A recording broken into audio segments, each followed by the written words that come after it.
বন্ধুরা, আজকে একটা ইন্টারেস্টিং কেস এবং হোমিওপ্যাথিক একটা বিশাল সাকসেস কেস বলতে পারেন। Great success in homeopathic medicine, homeopathic treatment. কারণটা কি? পেশেন্টের নাম, এই যে পেশেন্টের কথা বলছি, পেশেন্ট আসেননি, পেশেন্টের নাম হচ্ছে তৃপ্তি ঘোষ, ৭৪ বছর বয়স, তাই তো? তৃপ্তি ঘোষ, ৭৪ বছর বয়স। উনি থাকেন হচ্ছে হৃদয়পুর। এই যে সব একদম পেশেন্ট এই একদম লিখে নিয়ে এসছে, এই যে দেখছেন, এই যে এক পাতা, এই যে দু পাতা, এই যে 3 পাতা লিখে নিয়ে এসছে যা যে সমস্যা। তো এটা দেখেই দেখাচ্ছি। সমস্যা কি? প্রধান সমস্যা হচ্ছে হাঁপানি। কী করতে? হাঁপানির জন্য ইনহেলার এবং নিবুলাইজার চলছে। প্রধান সমস্যা ব্রঙ্কিয়াল অ্যাস্থমা, তার জন্য ইনহেলার নিবুলাইজার হতে হয়। এই যে ব্রঙ্কিয়াল অ্যাস্থমায় কত বছর ধরে ভুগছে বলছিলেন? কত বছর ধরে ভুগছে?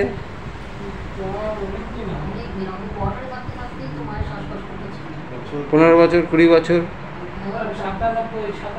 97 সাল থেকে। 97 সাল থেকে, মানে দেখুন আজকে 24, অল্প অল্প শুরু হয়েছে।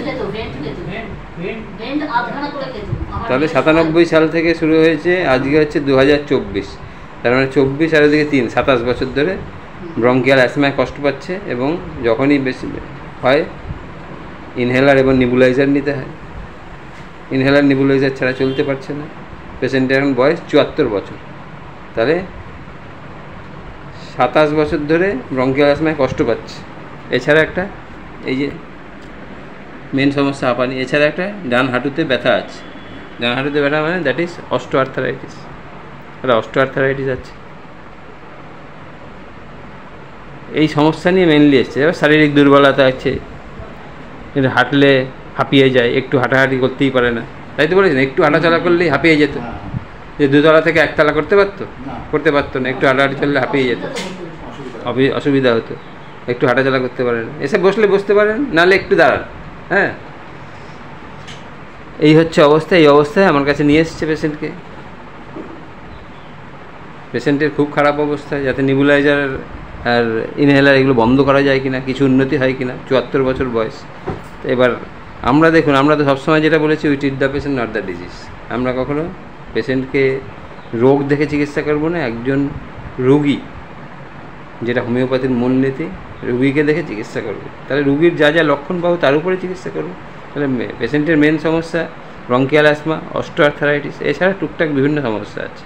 তাহলে যখন জিজ্ঞেস করলাম যে এইটা হলো কী করে, যখন পেশেন্টকে জিজ্ঞেস করেছি, পেশেন্টের বাড়ির লোককে, যে আচ্ছা এটা কী করে হলো, তখন এই যে উনি লিখেই নিয়ে এসছে যে রোগের মূল কারণ, এই দেখুন, রোগের মূল কারণ বা উৎপত্তি, একমাত্র পুত্র সন্তান 2019 সালে হরিণঘাটা দুধের কারখানায় চাকরি পাওয়ার পর ঘর ছেড়ে বেরিয়ে চলে যায় এবং নিজের সংসার করে নেয়। তারপর থেকেই ওনার মানসিকভাবে ভেঙে পড়ে, এবং এর থেকেই তো বলছেন রোগের মূল উৎপত্তি, তাই তো বলেছেন? তাহলে আমরা এখানে পেয়ে গেলাম এই যে মডিফিকেশান, আমি লিখে রেখেছি। তাহলে মেইন কজ মডিফিকেশান। তাহলে আমরা যদি মডিফিকেশান মেইন কজ পাই, তাহলে আমাদের মাথায় কতগুলো ওষুধ চলে আসে। ইগনেসিয়া, ন্যাট্রামিউর, লাইকোপোডিয়াম, কস্টিকাম, এরকম কিছু ওষুধ চলে আসে মাথায়। এবার আরও এগাবো, দেখবো পেশেন্ট আর কি বলতে চাইছে। এবার দেখছি পেশেন্ট গরম কাতর না শীত কাতর বলাতে, এই যে পেশেন্ট সবই লিখে নিয়ে এসছে। বলছে আগে প্রচণ্ড শীত কাতর ছিলেন, কিন্তু এখন গরমও সহ্য হয় না। তাহলে এখন হট পেশেন্ট, গরম কাতর আছে। এরপরে দেখি আর কি লিখে নিয়ে এসছে, আমার কোনটা কাজে লাগে। পেশেন্টের এই যে ফিজিক্যাল জেনারেল, রোদ সহ্য হয় না, মাথা যন্ত্রণা করে রোদে গেলে, তাই তো? তাই বলেছেন তো, রোদে গেলে সহ্য হয় না, পাতে নুন খায় খুব। এই যে পেশেন্ট বলছে, পেশেন্টের অ্যাটেন্ডেন্সে নুন খাওয়ার ইচ্ছা। আর মাছ দেখুন, খাবার ইচ্ছা, এই যে খাবার ইচ্ছা লিখে এনেছে, ডিজায়ার ফিশ, খাবার ইচ্ছা। ভাতে লবণ চাই, এই যে লবণ ছাড়া হয় চলে না। আইসক্রিম পছন্দ করে। আর হচ্ছে নোনতা খাবার, এগ রোল, চপ, এসব নোনতা খাবার। তাহলে মাছ খেতে পছন্দ করে, পাতে লবণ ছাড়া চলে না, আইসক্রিম পছন্দ করে। ঠান্ডা লাগার প্রবণতা আছে, এই যে যেগুলো আমি দাগ দিয়েছি, এই যে ঠান্ডা লাগার প্রবণতা আছে। Patches call very easily. জোর হাঁচি কাশি হলে, এই যে জোর হাঁচি বা কাশি হলে প্রস্রাব বেরিয়ে যায়। তাহলে ইনভলেন্টারি ইউরিনেশন ডিউরিং কাফিং অ্যান্ড স্নিজিং, মেন্টাল জেনারেলে যখন আসলাম, প্রচণ্ড রাগ হলে এই যে প্রচণ্ড রাগ বিতর্ক পর্যন্ত চলে যায়, তাই তো? আচ্ছা, রাগ হলে বোঝাতে গেলে রাগ কমে না আরও বেড়ে যায়, সেগুলো কিছু দেখেছেন?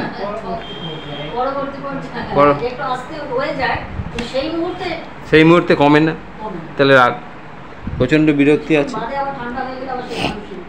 তাহলে সেই সময় কমে না, কিন্তু প্রচণ্ড বাদে ঠান্ডা হলে আবার ঠিক হয়ে যায়। তাহলে বিরক্ত ভাব প্রচুর আছে, এই যে লেখা রয়েছে। আর হচ্ছে প্রচণ্ড দয়ালু চেতা, এবং দয়ালু কারো কষ্ট সহ্য করতে পারে না। Patient is very much sympathetic, তাই তো বলেছেন? যে বাড়ি থেকে টাকা গিয়ে নিয়ে দিয়ে আসে, তাই বলেছেন? বাড়ি থেকে টাকা গিয়ে নিয়ে দিয়ে আসে, সিম্প্যাথেটিক ভেরি মাচ। আর হচ্ছে পেলাম প্রচণ্ড জেদি একগুয়ে, এই যে প্রচণ্ড জেদি একগুয়ে, এত বয়স হয়ে গেছে এখনও প্রচণ্ড জেদি, যা মনে করবে তাই করে। আর হচ্ছে হারিয়ে যে কোনো কাজকর্ম খুব তাড়াহাড়ি করে না, আস্তে আস্তে করেছে। এই যে দেখুন, প্রথম দিনে লিখে নিয়ে এসেছিল, এই যে প্রথম দিন লিখে এসেছে, প্রচণ্ড চটপটে, প্রচণ্ড হারিয়ে। এই যে তাহলে দেখুন, তাহলে আমরা পেলাম যে পেশেন্টের একটুতে ঠান্ডা লাগে, সর্দি কাশি হয়, মেন সমস্যা হচ্ছে ব্রঙ্কিয়াল অ্যাস্তমা, হাঁপানির কষ্ট, ডান হাঁটুতে ব্যথা। একটা মর্টিফিকেশন থেকে জিনিসটা শুরু হয়েছে, শুরু হয়েছে ওনার ছেলে চাকরি পেয়েছে, সংসার ছেড়ে চলে গেছে। এই যে মনোকষ্ট, এই মনোকষ্ট থেকে এলিমেন্টস ফ্রম মর্টিফিকেশন। পেশেন্টের গায়ে গরম বেশি লাগে, হট পেশেন্ট, রোদ সহ্য হয় না, মাথার যন্ত্রণা হয়, মাছ খেতে ভালোবাসে, নুন ছাড়া খেতে পারে না, আইসক্রিম পছন্দ করে, স্পাইসি ফুড, চপ, নোনতা খাবার পছন্দ করে, ঠান্ডা লাগার প্রবণতা আছে, জোর হাঁচি কাশি দিলে পেচ্ছাপ হয়ে যায়, প্রচণ্ড রাগ বিতর্কে চলে যায়, যদি সান্ত্বনা দেয় রাগ কমে যায় তা না, প্রচণ্ড বিরক্ত ভাব, প্রচণ্ড উদার, ভেরি মাচ সিম্প্যাথেটিক, টাকা পয়সা নিয়ে গিয়ে এমনকি দিয়ে আসে, কারোর প্রচণ্ড দয়ালু, দুঃখ কষ্ট সহ্য করতে পারে না, প্রচণ্ড জেদি একগুয়ে, আর হারিড, ভেরি মাচ হারিড। সব বন্ধুরা, আর পেশেন্ট রোগা পাতলা না মোটা সোটা? পেশেন্ট রোগা পাতলা, দেখুন। সো পেশেন্ট অল, কিন্তু সারা জীবনই রোগা পাতলা। So all the symptoms go in favour of natrum mur common salt. এই যে আমি প্রথম দেখি কবে, এই যে দেখুন 9/4/2024 মার্চের, আর আজকে সেপ্টেম্বরে এসে ভিডিওটা করছি, 5 মাস পর। এই যে ন্যাট্রামিউর চলেছে, কমন সল্ট 01, 02, 03 এরকম করে ন্যাট্রামিউর 010 পর্যন্ত চলেছে। এবং পেশেন্টের এই যে ওষুধ খাচ্ছে, ওষুধ খেয়ে, এই যে কাকাবাবু ওনার বাড়ির লোক, এই যে পেশেন্ট যে ওষুধ খাচ্ছে, আগে যে অবস্থা ছিল এখন কি দেখছেন, কীরকম আছে? এখন আর শ্বাসকষ্ট সেরকম হচ্ছে? কতটা ইমপ্রুভ হয়েছে? এই যে বললেন কদিন ঠান্ডা লেগেছে, এই হয়ে যাচ্ছেন যে এখন একটু হয়েছে, কিন্তু এমনি যে ওষুধ খাওয়ার পর থেকে 10 ভাগের মধ্যে আপনি কতটা বলবেন কতটা ভালো আছে? 80% সুস্থ আছে। এখন নেবুলাইজার ইনহেলার নিতে হচ্ছে? এখন নেবুলাইজার ইনহেলার এগুলো নিতে হচ্ছে না। আমি একটা মাদার টিনচার দিয়ে রেখেছি, যদি হয় তাহলে সেইটা নেবে, কিন্তু সেটাও বিশেষ কিছু নিতে হয়, মাদার টিনচার খেতে হয় বিশেষ কিছু, খুব একটা লাগছে না, তাই বলছেন, তাই তো? তাহলে দেখুন, this is homeopathy, this is improvement.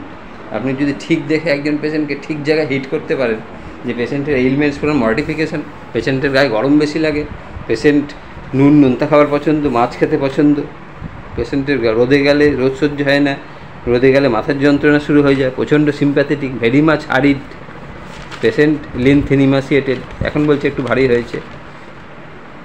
All the symptoms go in favour of common salt natrum mur, সেই জন্য ন্যাট্রামিউর দেওয়া হয়েছে। এবং দেখুন ন্যাট্রামিউর খাওয়ার পর ইমপ্রুভমেন্ট, পেশেন্টের বাড়ির লোকের মুখে শুনিয়ে দিলাম যে কীরকম ইমপ্রুভমেন্ট আছে। যাই হোক, এটাই হোমিওপ্যাথি, এইভাবেই হোমিওপ্যাথি চিকিৎসা করতে হয়। এইভাবে যদি না চিকিৎসা করে, এরকম যেগুলো বড় রোগ, সেই রকম গুরুত্বপূর্ণ রোগ, যেমন ব্রঙ্কিয়াল অ্যাসমা, যেটা বলছে যে এটা নট কিউরেবল, এটা সবসময় কিছু না কিছু সাপোর্ট নিয়ে চলতে হয় অন্যান্য প্যাথিতে। তাহলে আমাদের প্যাথিতে দেখুন, ওষুধ খেয়ে এখন 80% পেশেন্ট নিজেই বলছে, যে পেশেন্টের বাড়ির লোক, যে 80% আগে ঘুম ছিল না, ঘুম হচ্ছে এখন, আগে যে খুব রেগে যেত এখন রাগও বলছেন হচ্ছে না, তাই তো বলেছেন? রাগ কমেছে। আগে যেমন বলছেন যে ওই সিঁড়ি দিয়ে উঠতেই পারতো না, একটু সিঁড়ি উঠলে কী হতো, হাফ ধরে যেত, ফোনে কথা বলতে, তাই তো বলছেন, কি বলছে ফোনে কথা বলতে গেলে অপরিষ্কার কথা হতো, এখন কথা বলতেই পারতো না, হ্যাঁ। তাহলে শ্বাসের কষ্ট হলে কথা বলবে কি করে? হ্যাঁ। তাহলে এখন শ্বাসকষ্ট নেই, ক্লিয়ার কথা বলছে। শুধু সিজনটা চেঞ্জ হলে একটু হয়, আর ছাড়া তো এইটাই হচ্ছে ইমপ্রুভমেন্ট, দিস ইজ হোমিওপ্যাথি। তো যাই হোক, আপনারা ভিডিওটা করলাম আমাদের যারা জুনিয়র প্র্যাকটিশনার আছে তাদের মনোবল বৃদ্ধির জন্য, আর those who are not so much award about homeopathy, যে হোমিওপ্যাথিতে কত ভালো কাজ হতে পারে, কত ভালো থাকা যায়, তার জন্যই করা। আপনারা সাহায্য করেছেন, অনেক ধন্যবাদ।